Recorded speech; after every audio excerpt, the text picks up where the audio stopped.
but we also want to talk about light levels. In the beginning, when we're fighting stress and we're worried about the infrared heat gained from the sun and not heating and overheating the plant, because leaf temperature, the plant temperature is the key, not necessarily the air temperature. So in those situations, we talk about applying shade and all that.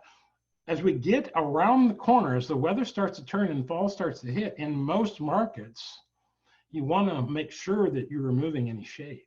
You want to make sure that you're maximizing the amount of light you can get, because as you get to the finishing phase, light quality and in a lot of respects quantity will determine how well your bracts will develop.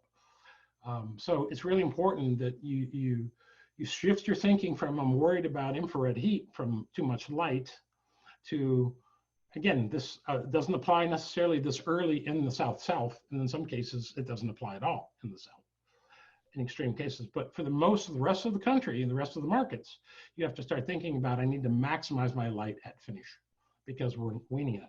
Southern Hemisphere, different rules, obviously. Yeah, in North America, you definitely want to make sure, look at your forecast before you take off some fixed shade, because you're going to get a little bit of stress on your plants as they climatize to that higher light level.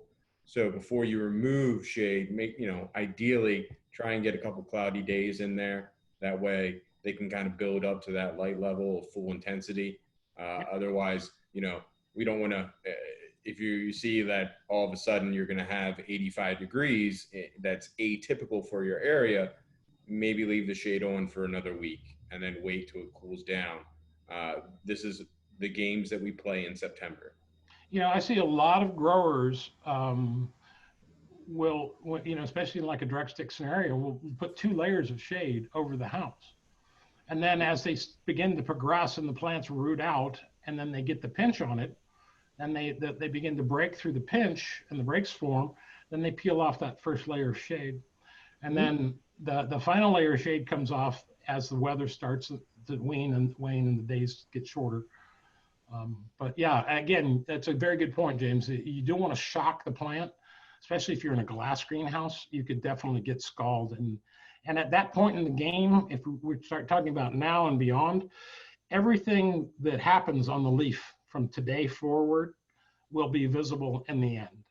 So anything that we do as far as sprays and irrigations and feeds and light manipulation and stresses, anything that will damage a leaf will now show in the end. Before, a lot of this stuff could get hidden, but now everything's going to be visible.